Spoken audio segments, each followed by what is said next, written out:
Resident Evil 9 introduced a bunch of new characters that the game barely explains at first.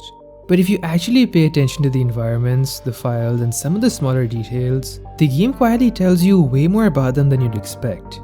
Who is Victor Gideon really? And what was he actually doing at the Rhodes Chronic Care Center, in the public facility itself, and down in the lab under it? Who exactly is this Wesker clone? Where did Emily and the giant monster actually come from? And then there's Grace. Why were all of these characters so obsessed with her? Just to realize in the end that she wasn't actually that important. Or at least not in the way they were expecting. Victor Gideon was a former Umbrella virologist who worked on the original T-virus research before the company went down. He was a dedicated loyalist who admired Oswald E. Spencer, viewing his vision as something worth preserving, even after Umbrella was exposed as a source of global corruption and death. Gideon remained outside of Spencer's inner circle despite his obsession. He lacked the clearance to know the truth about the memory transfer experiments, and never had direct access to the Elpis project. Spencer kept those secrets buried so deep that most employees only heard rumors, leaving Gideon to work with a fragmented understanding of what Spencer was actually trying to do. He had extensive knowledge of cloning, blood experimentation, and viral pathology, but he lacked the context to make sense of it all. He didn't know what Elpis actually was, and he completely misunderstood Grace Ashcroft's significance to Spencer. This specific gap in his knowledge serves as the primary catalyst for everything that happens in Resident Evil Requiem. When Umbrella went bankrupt in 2003 following the Raccoon City disaster, Gideon was asked to testify on the criminal trials, but instead of facing prosecution, he disappeared with his stolen and incomplete research. Not very long after, in 2004, Gideon got his hands on the Rhodes Chronic Care Center near Renwood, an old medical facility that had once received funding from the Spencer Foundation. He spent his time there trying to reconstruct Spencer's legacy using whatever broken details he could find. Since Gideon couldn't imagine Spencer having actual human feelings for Grace, he decided she had to be a hidden experiment and treated her accordingly. Rhodes Hill maintained the appearance of a legitimate care center with patient rooms, nurses, and medical routines. But Gideon had essentially turned the facility into a small-scale umbrella. He exploited the sick and isolated residents, experimenting on them with custom T-virus strains to study their mutations and collecting their blood. To hide all of this, he converted the basement into a containment and disposal ward, with an industrial corpse grinder that processed dead patients and staff into biological fuel.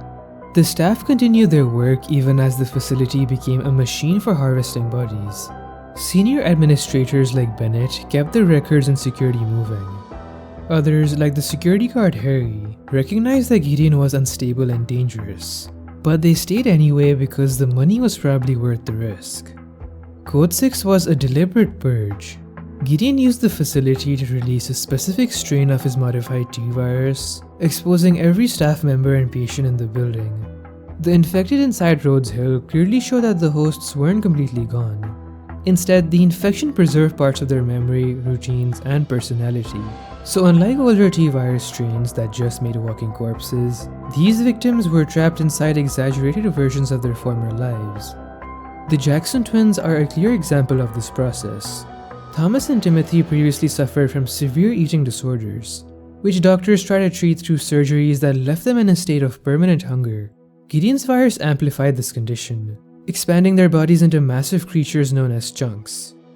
Even in this state, the individual personalities remained. Thomas stayed defensive and paranoid due to a history of being bullied, while Timothy became a more primal version of that same hunger. The singers followed a similar pattern. Selena Corey and Aileen Zimerson were known for their rivalry and need for attention before the infection. Afterward, their singing became a lethal acoustic attack, basically turning their old performance routines into a weapon. The smaller infected through the facility also showed these traits. Cleaners are still scrubbing floors, janitors are still patrolling the corridors, and the chef is still at his station endlessly chopping rotten meat. Even the trauma patients react violently to noise because their damaged brains became hypersensitive to sound. Gideon's appearance and behavior also tell us a lot about who he is and what he has become. He carries himself without any shame, acting like someone who has fully accepted being a monster. He behaves in a very intrusive and staged way, getting really close to Leon as a way to establish control. He sort of becomes his own corruption. He is self-aware, knowing exactly how unsettling he looks and using that as a weapon. The snakeskin coat, heavy jewelry, gold teeth, and the goggles make him look like someone who rebuilt himself directly out of Umbrella's ashes. The snakeskin coat and the forked tongue are especially symbolic, representing the way Gideon waited in the shadows for decades at Rhodes Hill, shedding his old life and only striking once Spencer's final secrets were within reach. He lacks the loud, global ego of someone like Wesker. While Wesker wanted to stand above the world, Gideon felt like something that had been patiently waiting under the floorboards. Gideon experimented on himself as well. It's eventually revealed that Gideon had turned himself into something closer to a nemesis-type organism, but his mutation is more complex than just being a stable nemesis, a term that implies he simply got lucky and kept his mind after infection. The original Nemesis project used the NE-alpha parasite to give a tyrant better intelligence and control, but the parasite usually rewrote the host's biological systems. It created a smarter weapon, but it was still just a tool that had to be directed. Gideon wanted that power without surrendering his own self. For this, he used the NE-gamma parasite, a modified version that gave him the brute strength, durability, and the tentacles of a nemesis, while mentally staying completely himself. When Elpis finally opens, we get to see another part of Gideon's frame of mind, because it was that kind of moment that should have destroyed him on the inside. For decades, he built his entire life around a false idea, believing Grace was a hidden biological key and that Spencer's final project was the ultimate weapon. He assumed that every patient and failed clone inside Rhodes Hill was a stepping stone back to Spencer's true vision. When the truth finally comes out, it reveals that Elpis wasn't the mind control project after all. It was an antiviral designed to erase the exact type of weapons people like Gideon and the Connections spend their lives creating and searching for. This should have come as a massive shock to anyone else, knowing that your entire life's work was based on a lie. But it felt like Gideon was even more amazed by this revelation. He decides that if Elpis can destroy every major viral weapon, then it's still Spencer's final masterpiece. In his mind, it's not a cure, it's a weapon against the global order. He figures that if bioweapons suddenly became useless, then every government, corporation, and terrorist group that built power around them will lose control overnight. This is Gideon's psychology in its purest form. He doesn't really follow the truth. He follows Spencer. A newer addition to this series is Emily and Marie, also known as the Girl. One is a new character, and the other is one of the more tragic new monsters introduced in Resident Evil Requiem. But both of them come from the same place, Victor Gideon's attempt to recreate Grace Ashcroft. Gideon believed Grace was the key to Spencer's final project. In his mind, Grace just simply couldn't be a normal child Spencer cared about. She had to be something engineered or some kind of successful test subject connected to Elpis. So instead of trying to understand why Spencer protected her, Gideon tried to recreate her. That is where Emily and Marie come in. They were clone test subjects created as part of Gideon's project to produce a child with inherited memories, someone he believed could activate Project Elpis. This idea was built on the same kind of research Umbrella had experimented with years earlier: cloning, blood compatibility, viral memory transfer, and the belief that the right test subject could survive what most other test subjects couldn't. Umbrella had already gone through different clone lines in the past while trying to create genetically compatible subjects for Spencer's memory transfer research. The problem was that most subjects either died, mutated, or became unstable. That made the entire process incredibly wasteful and unreliable. So when Gideon restarted this line of work, he wasn't really creating something completely new. He was digging up an abandoned part of Umbrella's old research and trying to force it to work again. But this whole project was built on a misunderstanding. Gideon thought he was recreating Grace. He thought Grace's body, blood, and genetic data contained the secret to Spencer's hidden project. But Grace was never special in that way. She was never a successful memory transfer subject.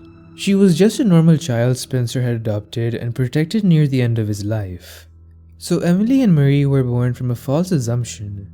Both were produced through the ARC lab and later kept at the Rhodes Hill Chronic Care Center, isolated from the rest of the patients to hide the true nature of Gideon's research. They were sealed behind glass walls, kept in separate chambers, and only allowed limited scheduled contact under hospital supervision.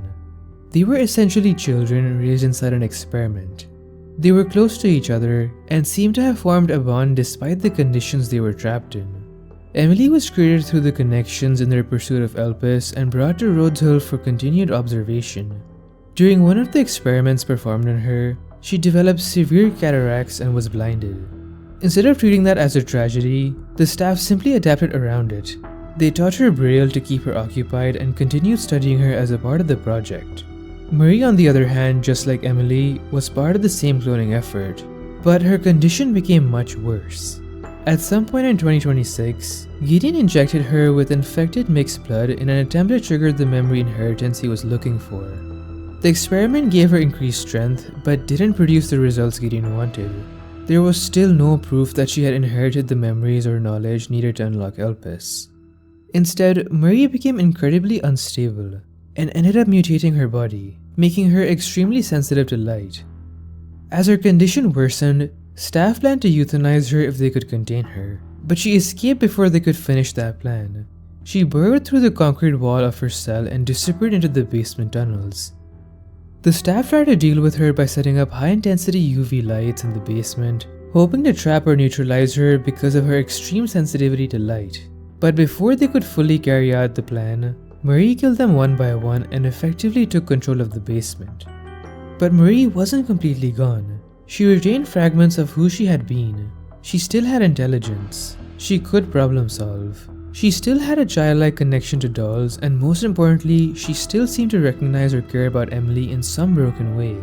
Emily was never told the truth about what happened to Marie. She didn't know that Marie had mutated, escaped into the basement, and became the creature stalking the facility. So by the time Grace eventually finds Emily, the story of these two girls is already deeply tragic. Emily is still locked away, blind, isolated, and unaware of what Marie has become, waiting to mutate into a monster just like her, without knowing when it will happen or even worse, why. None of what Gideon pulled off at Rhodes Hill would have been possible on his own. The inside access, the political protection, the funding, all of it came from the connections. And the connections had been circling Umbrella's work long before Umbrella officially fell apart. They knew that the moment Raccoon City was destroyed and Umbrella became the public face of disaster, there'd be a window to dig through the wreckage and grab whatever was still worth something. Out of all of Umbrella's projects, Elpis always stood out, and yet it was also the one everyone got wrong. Even the connections believed the legend, that Elpis was Spencer's ultimate bioweapon. And that's where Zeno comes in.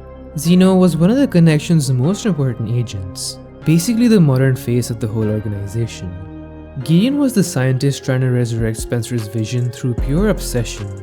Zeno was the corporate weapon standing behind him, the money, the influence, the muscle that kept Rhodes Hill running for as long as it did. For years, he bankrolled Gideon's work, backed the hunt for Elpis, and treated the whole place like an investment portfolio. Gideon was a fanatic. He worshipped Spencer's work like religion. Zeno didn't care about any of that. He wanted the result, control, ownership, and more power for the connections. He didn't need to believe in Spencer, he just needed Elpis to be useful. Now, everything about Zeno's design and how he carries himself tells you who he is. He's a clone of Albert Wesker. He's got the powers, but he's nowhere near what Wesker was at his peak with the prototype virus. Because at the end of the day, Zeno is an imitation. The cleanest way to read Wesker and Zeno is function versus form.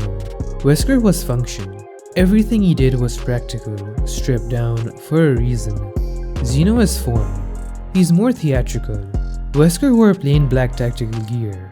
Zeno, on the other hand, wears a white three-piece suit. It makes him look expensive, artificial, almost too polished for the ruined world he's standing in.